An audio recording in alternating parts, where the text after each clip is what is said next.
Hello and welcome to today's Federalist Society virtual event. Today, June 23rd, 2023, we are excited to present a Courthouse Steps decision recap in the case of Wilkins v. United States. My name is Jack Apese, and I'm an Assistant Director of Practice Groups here at the Federalist Society. As always, please note that all expressions of opinion are those of the speakers on today's call.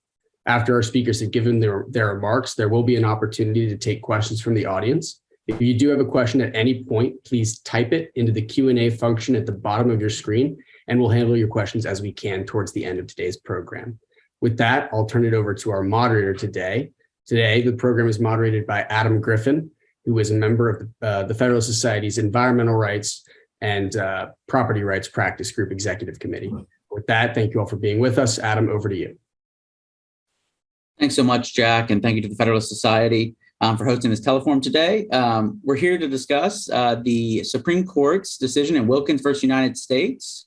The case was decided on March 28th, 2023. The case involves a suit by neighbors to quiet title over a road easement that the United States interprets as allowing for public use.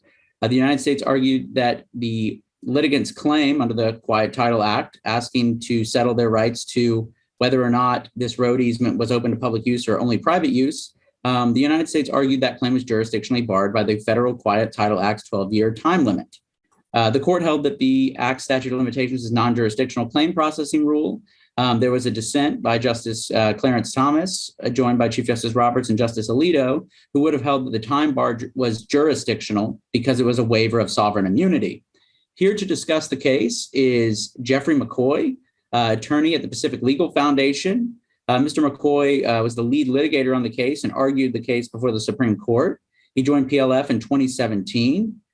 Since then, he has focused his litigation on separation of powers and private property rights, and he also leads PLF's Coastal Land Rights Initiative. Throughout his career, Jeff has worked at a variety of individual liberty and limited government foundations, including Mountain States Legal Foundation.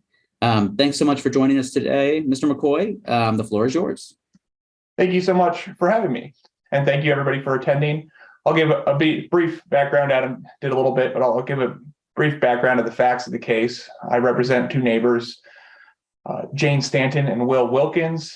They live about an hour south of Missoula, Montana, next to the Bitterroot National Forest. They live in a very small neighborhood, and there is a road that goes across their land and their neighbors' lands to the Bitterroot National Forest. And the government owns an easement on this land. But when this easement was negotiated by my client's predecessors, both the language of the easement and the contemporaneous communications reflect that this was supposed to be a limited easement for the purposes of Forest Service officials and also anybody who had a Forest Service license, mainly timber at the time, but now there is grazing permits, which everyone agrees is allowed by the easement. But the issue that's come up is the public's use of the easement. There's been a lot of problems in the past 10 to 15 years with people speeding. It's a dirt road, so there's been lots of use, which has led to washout of both Will and Jane's properties, and the government has been slow or sometimes has not maintained the easement. People's use of the easement has led to illegal hunting, people shooting guns near and at Will and Jane's houses. Once Will's cat was shot by someone using it, and this has caused problems. And so Will and Jane went to the Forest Service and said, hey, the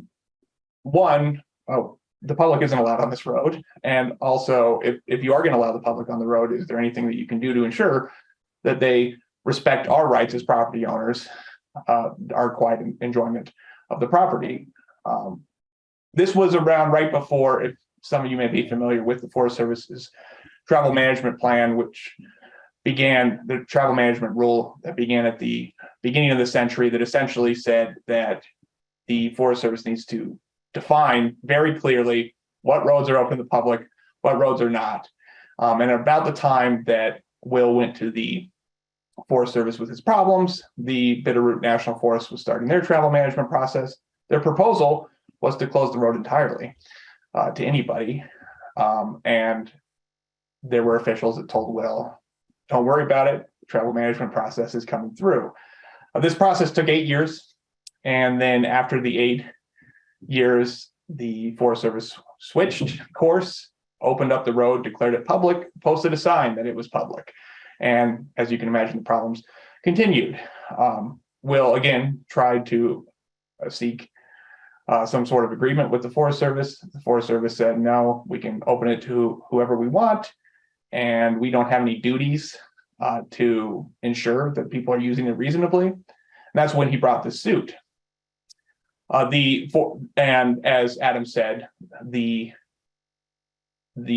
United States moved to dismiss under the Federal Quiet Title Act's 12-year statute of limitations, saying that the court lacked jurisdiction because it was filed at a time. And because it was a motion to dismiss, and because of especially the Ninth Circuit's rules on motions to dismiss, even jurisdictional motions to dismiss, we weren't given an opportunity to have a hearing. We had some disputed facts over just the question of whether the Forest Service indicated that they did specific things, like posted signs that made their view clear. I'll go back a little bit. The Quiet Title Act statute of limitations starts running when someone knew or should have known of the federal government's adverse position on a property right. And so there was some factual disputes, but because the court ruled that it was jurisdictional, there wasn't a hearing. Furthermore, we also think that there was some equitable estoppel arguments based on the expressions from Forest Service officials to Will that caused him to delay filing the case. But for jurisdictional rules, there are no exceptions, no equitable exceptions.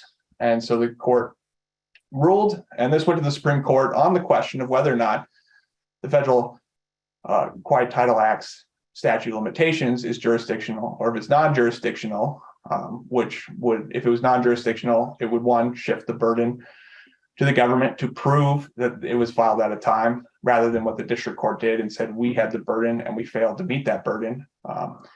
It would allow us to dispute facts, and it would also allow us to make some equitable arguments in our favor. The Ninth Circuit had held, there was a circuit split with the Eighth Circuit holding that it was non-jurisdictional, and the Ninth Circuit expressly holding that it was jurisdictional, and there was a few other circuits that held it was jurisdictional. But all of these determinations, the lower courts determined that this was jurisdictional based on one line from a previous Quiet Title Act case that said that if it was at the very end, the last sentence of an opinion about whether or not states were subject to the statute of limitations if they brought a Quiet Title Act case. The Supreme Court ruled that states were subject to it, and then they ended the opinion by saying the court wouldn't have jurisdiction if the case was filed at a time. And some of you may be familiar. There's an expression that the court has recently reused and reiterated, that jurisdiction is a word of many meanings, and oftentimes the court has used jurisdiction to mean mandatory. Sometimes it's just used it, but the court has recently tried to be very strict to use jurisdiction only to mean subject matter jurisdiction or personal jurisdiction, only the power of the courts to hear the case itself. And so we argued that this was an offhand comment, and that the court should assess whether or not this is jurisdictional under their standard that they've laid out in other cases, which is if Congress wants to make a filing rule jurisdictional, it has to clearly state so. Some indications in the Quiet Title Act, the jurisdictional grant for the Quiet Title Act is in a different section of the U.S. Code, along with several other jurisdictional grants for other cases. The statute of limitations is in its own section, only relates to the Quiet Title Act. And so we argued that, one, there was no clear statement, and that no previous court case had held that the Quiet Title Act statute of limitations was jurisdictional. The United States, in their response, admitted that there was really no clear statement, but argued a lot about precedent. And that was what a lot of the argument at the Supreme Court was about, is what did Congress mean in these, or what did the court mean in its previous cases? And at oral argument, Justice Gorsuch, for example, made a comment that courts don't write opinions like statutes, and that lower courts shouldn't really interpret them like statutes. They shouldn't go digging for each word and phrase. They really should just look at what the holding was. And there was never a holding about the jurisdictional nature. There was just, like I said, an offhand comment about it. And so the court ruled in our case 6-3 in a decision by Justice Sotomayor that the Quiet Title Act statute of limitations is non-jurisdictional. One of the key phrases she said is that courts don't look for holdings in hiding. And so basically said these offhand remarks aren't indicative of a holding that the Quiet Title Act statute of limitations is jurisdictional. As Adam said, Justice Thomas dissented, joined by the Chief Justice and Justice Alito. They took a much more strict view, both of previous precedent, but also of waivers of sovereign immunity generally. And I think this was the big discussion. Justice Thomas opened the question by talking about sovereign immunity, and I think this was the big dispute between the dissent and the majority, was about how strictly you interpret waivers of sovereign immunity, how much leeway you give to litigants. Justice Thomas took a strict view of that, and saying that really courts should be very hesitant to read exceptions into any waivers of sovereign immunity. While the majority was more, when there's a waiver of sovereign immunity, general rules of litigation apply.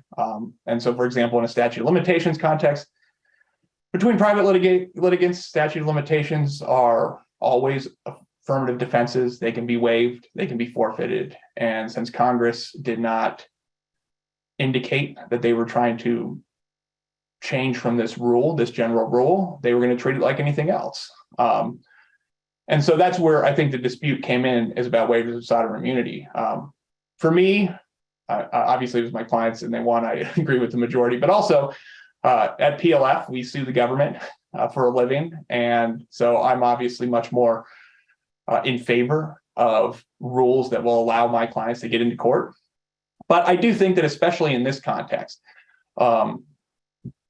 that the waiver of sovereign immunity should be more broadly interpreted more favorably for litigants, because one of the things, and Justice Alito wrote a dissent in a similar case about the statute of limitations for the Federal Tort Claims Act. But one of the differences between a Quiet Title Act case and a tort case is that you're asking the government for money. And sovereign immunity, especially in the United States, is usually been about when you're asking for money for damages. But a Quiet Title Act case doesn't ask the government to give anything. In fact, the claim is, I own this, you are violating my rights. And so we want the court to declare that I do own this, and you do not. And so you're not asking the government to give anything over. And I think so, especially in that context, when you're asking for a declaration of rights, that sovereign immunity shouldn't be strictly, a waiver of sovereign immunity should not be strictly interpreted. And in support of this, if you look at the legislative history, and I know that Justice Gorsuch would groan that I am talking about legislative history, but when the Senate Interior Committee proposed the Quiet Title Act, they did talk about sovereign immunity because litigants were unable to bring Quiet Title Act cases because the government had not consented to be sued. But there was a phrase in there that I think reflects my view on sovereign immunity. Sovereign immunity comes from English common law, comes from the concept that the king can do no wrong. But the Senate said that the doctrine didn't really apply for the Quiet Title Act cases because courts aren't, in the United States, courts aren't created to protect the sovereign, but instead to protect the people. And the original bill was just a complete waiver of sovereign immunity. It was very short and basically said that people could sue to quiet title. There's some negotiations with the AG's office that eventually led to the statute of limitations. But I still think that generally the principle that statute of limitations, especially in the context of a declaration of rights, shouldn't be strictly interpreted, shouldn't be jurisdictional, which would require it to be resolved. The first question to be resolved, it can be brought up at any time, all of the things that come along with the jurisdictional rule. But instead, these statute of limitations, other waivers of sovereign immunity really should be interpreted in favor of the plaintiffs. Adam, do you have any questions for me? Thanks so much, Mr. McCoy. I really appreciate your presentation. Sorry, I thought I had unmuted. Thank you so much for your presentation. It was great. Great summary of the case. Our participants, if anyone has any questions, you can use the Q&A and chat function at the bottom of your screen. And, please ask away. I'm always happy to field any questions. I did want to ask sort of more poignantly why you thought the dissent was wrong. Since you take the majority position, the dissent's position is that this was a waiver of sovereign immunity. Waivers of sovereign immunity are construed strictly. The stricter construction of the waiver of sovereign immunity is to view it as a jurisdictional bar. The government here is saying, this is an easement where we have a public use. We have a public use right.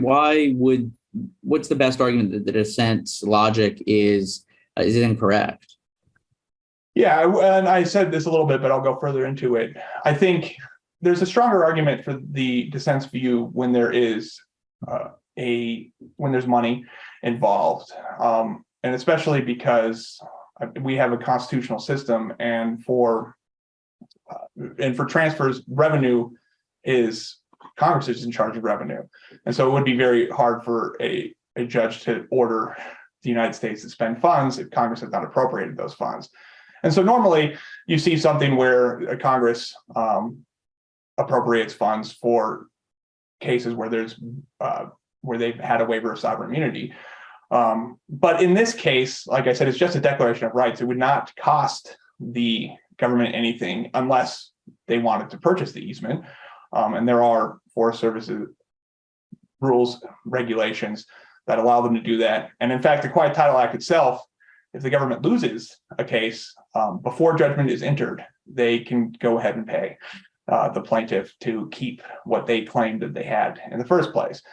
But the actual declaration, the actual quiet title action is not about transferring of money. It's just about declaring who owns what. I also think that so in terms of whether or not you should strictly construe this as a jurisdictional bar, or rather grant courts more leeway to hear cases if they think there's equitable considerations, or allow the parties themselves to agree to get to the merits. I think that that's fair. And another thing is the court has recognized that in quiet title actions, if you dismiss on jurisdictional grounds, that doesn't quiet title. And even Judge Van Dyke at the Ninth Circuit, when we argued this, suggested that my client just put up a barrier and force the government to sue him. Now, that would raise potential civil and criminal liability, so I wouldn't suggest that. But I do think it reflects that there isn't a quiet title action case unless there's a declaration that says you own this, rather than just I can't hear the case. Which, if it's jurisdictional, that's all that the court is saying is I can't hear the case. Then the dispute's not really resolved. And so I think, especially in land use disputes, if the parties want to resolve it because it could be easier for everybody, then I don't think that Congress intended for courts not to hear those cases, which is what a jurisdictional rule would be. And I do think that the general attitude, because in nearly every other quiet title action case between two private parties, a statute of limitations is not a jurisdictional bar. Defendants can waive it or forfeit it if they want. And I think in this case, Congress was just adopting those general rules as well. They weren't doing anything special. They were just basically saying, we're creating a quiet title act action, which has been common in states since the founding. And we're just saying that you can do it against us. And so while they did waive their sovereign immunity by saying you can consent to us, they weren't necessarily saying, hold these rules strictly as jurisdictional rules. Congress was really saying, just apply rules, general rules that you have in other cases, courts. Great. And so my final question is, where does the case go from here? So this was just a motion to dismiss on a sort of a procedural question or a jurisdictional question. What's next for the plaintiffs? Where is the case now? And where do you foresee the case heading?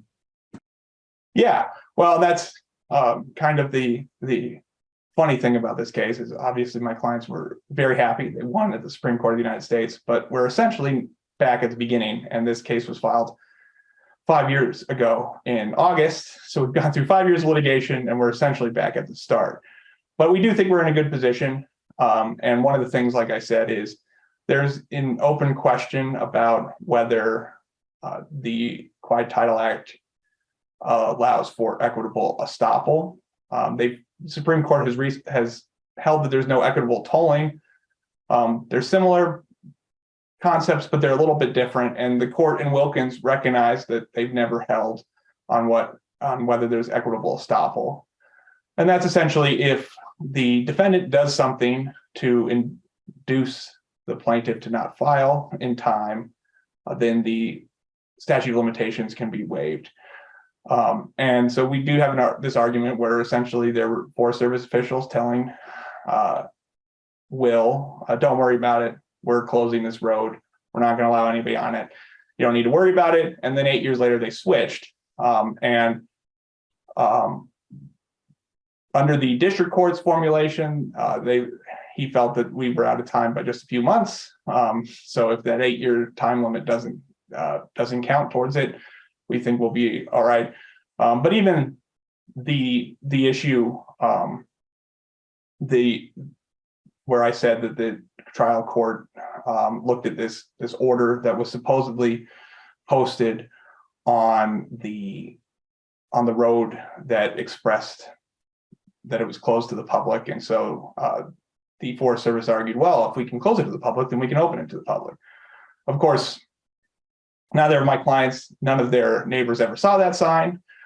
So in an evidentiary hearing, we would dispute, but it was taken as a fact that it was posted on the road.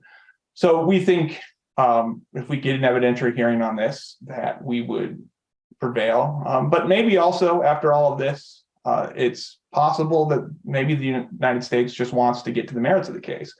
And now they can say, don't worry about the statute of limitations. Let's just interpret the easement. And if that's the case, then that would be great, because ultimately I think that's why we brought it, was to resolve the merits of this case. And hopefully we'll now have the opportunity to do that, to have a judge actually say, this is what the deed says. Great, thank you. And then Eric Braverman says, can you explain how New England law was regicidal, but somehow maintained sovereign immunity? So I think he's basically getting to the idea that if, New England law, they, kind of overturned the king and that's when had a, sort of a more disestablished church. How is it that they maintain some kind of sovereign immunity? And then Hamilton and the Federalist Papers, along with Franklin, view impeachment as sovereign accountability. The fact that there is impeachment of the president and congressman, that anyone can be impeached, is somehow maybe implies there isn't sovereign immunity. So maybe speaking sort of to the original understanding of sovereign immunity, the nature of it, where it comes from, and if we have it in America.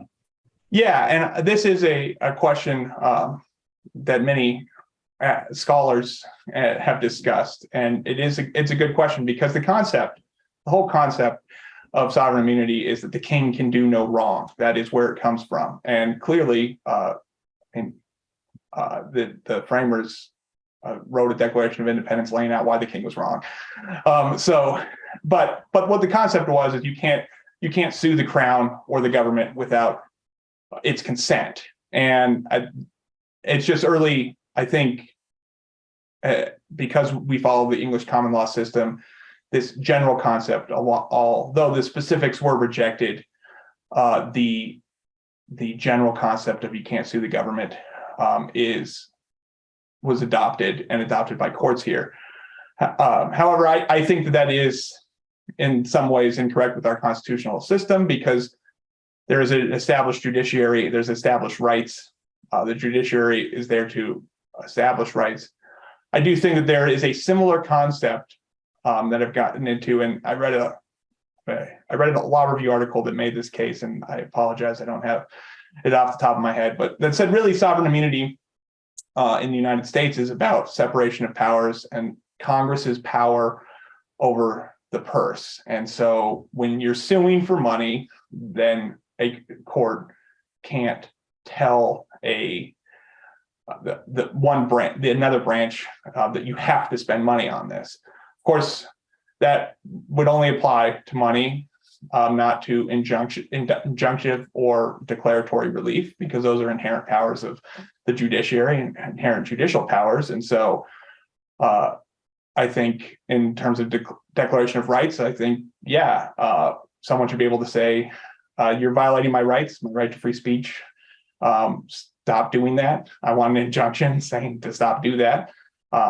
It becomes a trickier question if you ask for damages, because Congress does have to. But I think generally the concept of sovereign immunity probably shouldn't have been carried over, because it is a very specific thing to the crown, to monarchies. I mean, in fact, even today, the way that land is owned in these monarchies, you don't own it. The crown owns all of the land, and you own some aspect of it, and that's just not how it is in here. And so I think that the concept of sovereign immunity has been too strictly applied. And while there are similar concepts that our constitutional system would allow and would require consent of the government to sue, I don't think it's in all instances. Thanks for that. Jeff would comment, I think this is sort of a comment, but the philosophical basis for the king can do no wrong is that with all branches of government vested in the king, lawmaking, law enforcing, and law interpreting, the latter in the king being in the king's court would be the king deciding against himself as a judge. So the king, can't be a judge in his own case.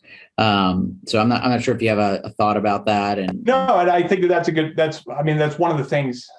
There was Justice Gorsuch wrote in an opinion once that while certainly we've adopted common law principles, there was also the Constitution was a rejection of some of those common law principles as well. And I think the separation of powers and the clear separation of powers is where this has been. It's true. We don't have the government, we don't have one person ruling against themselves. And I think that's why the issue of sovereign immunity isn't, like I said, should not be as broadly interpreted as courts have. And then Rod Candelaria said the West is full of USFS roads and trails burdening private land. What will this case mean for the balance of power between ranchers and the Forest Service or the Department of the Interior? Yeah, I think this is going to make it easier for these disputes to be resolved. For those of us in the West, we are very familiar with this. And that's another thing about how strictly you interpret the statute of limitations itself. These disputes, when there's large swaths of land, they can go unnoticed for a long, long time. It's that the government doesn't use what they think they own. And even the private property doesn't use what they think they own. And it really doesn't become clear that there's a dispute until something forces it.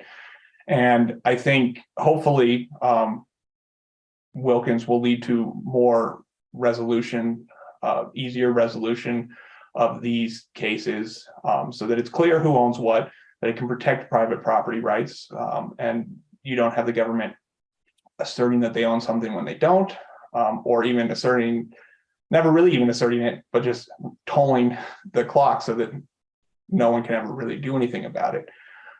There's also been, there's lots of cases, especially with counties in recent years.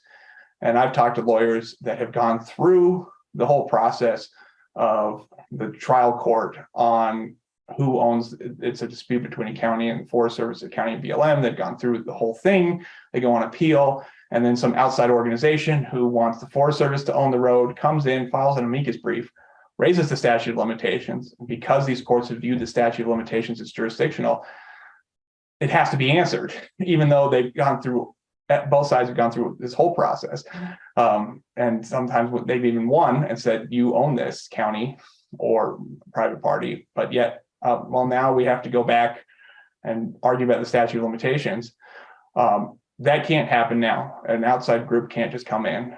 And I would hope that the Forest Service, now that this is clearly non-jurisdictional, that they'd be more willing to do it, to reach the merits of cases, and be willing to waive the statute of limitations when it's close, because you shouldn't have to go to a trial on whether you can even go to trial on the merits of the case. And oftentimes you just need to look at the deed. That's something that courts do all the time, and it's really never in doubt. The deeds are recorded. And so it would be a lot easier for the government too. If they really think that their position is they own that, I think it would be better for everybody to just waive this and just resolve these disputes quickly. Great. Thanks so much. We've reached the end of our time, and but I want to thank you, Mr. McCoy, for your time and for your expertise on this call. And thank you to everyone for participating in this call today. A really interesting case, and look forward to hopefully seeing where it goes on the merits. So thank you so much. And Jack, turn it over to you. Thanks so much, Adam. Well, yes, certainly on behalf of the Federalist Society, I do want to offer our congratulations and thank Jeff for his valuable time and expertise today. Thanks as well to Adam for moderating and putting this program together. As always, please do keep an eye on our website and your emails for upcoming virtual events. We do welcome listener feedback by email at info@fed-soc.org. With that, thank you all so much for joining us today. We are adjourned.